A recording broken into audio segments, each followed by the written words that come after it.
Bonsoir monsieur, bonsoir à tous et bienvenue dans cette présentation. Dans cette vidéo, nous allons vous présenter un capteur d'humidité relatif à la température ambiante. Il s'agit d'un projet donné dans le cadre du cours de BELN et serait utilisé comme module à ajouter un automate dans le but de mesurer la température ambiante et l'humidité relative de l'endroit où il se trouvera. Donc voici les composants que nous avons utilisés pour notre projet. Nous avons ici le DHT11, c'est un capteur d'humidité relative de la température ambiante. La température qu'il mesure est comprise entre 0 et 50 degrés Celsius et l'humidité relative est comprise entre 20 et 80%. En deuxième lieu, nous avons un potentiomètre pour régler le contraste de l'écran LCD et l'écran LCD pour vérifier les informations. Ici, nous avons la plaquette d'essai où viendront se poser les composants. Et pour piloter le tout, nous avons le microcontrôleur Arduino Uno. Ici également une résistance pour protéger la LED d'éclairage de l'écran LCD et un ensemble de fils de connexion. Voici le montage que nous allons réaliser. Ici nous pouvons voir les différents brochages. Nous allons donc passer au câblage. En premier lieu, nous plaçons l'écran LCD ici, la fiole LCD, le potentiomètre de ce côté-ci, ok, et le DHT11 à ce niveau. D'accord. Nous allons commencer par lier le plus 5 volts de l'Arduino au plus ici de la plaquette d'essai, le ground de l'Arduino au moins de la plaquette d'essai. Nous planchons en plus la résistance à ce niveau là, au niveau de K. Ici on prend le K avec les gens remet au ground, ok. On branche le plus 5 volts à la broche A ici. Ensuite, l'entrée de données D7 va à la broche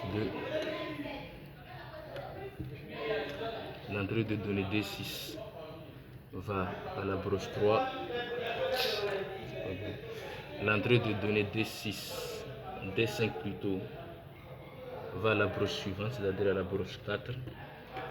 Ok. L'entrée de données D4 va à la broche D5. Les 4 broches suivantes ne sont pas utilisées, sont donc à la masse. La broche E, quant à elle, sera mise à l'entrée de données 5. La broche RW, quant à elle, sera mise à la masse.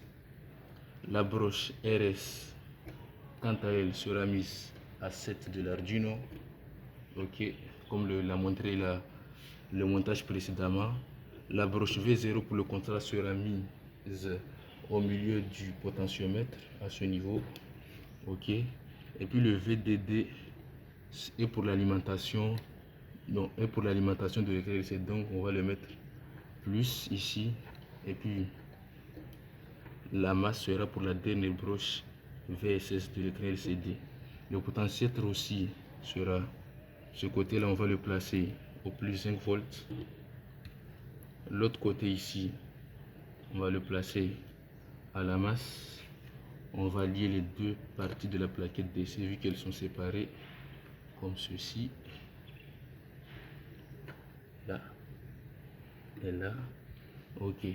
Ce niveau, en ce qui concerne le DHT11, ce côté ici est la borne négative, donc à la masse.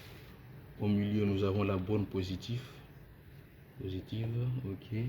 Et enfin ce côté ici, l'entrée de données qui sera placée au 8 de l'Arduino. Donc nous allons alimenter le circuit pour voir s'il fonctionne bien. Ok.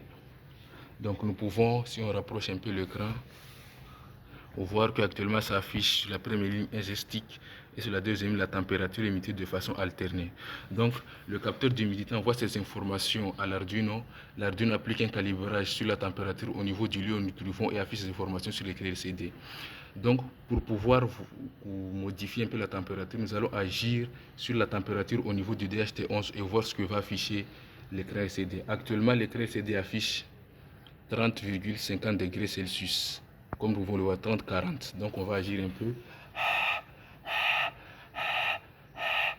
Et si on retourne sur l'écran LCD, nous pouvons voir que c'est passé à 30-70 degrés. Nous pouvons donc dire que le montage réalisé fonctionne très bien.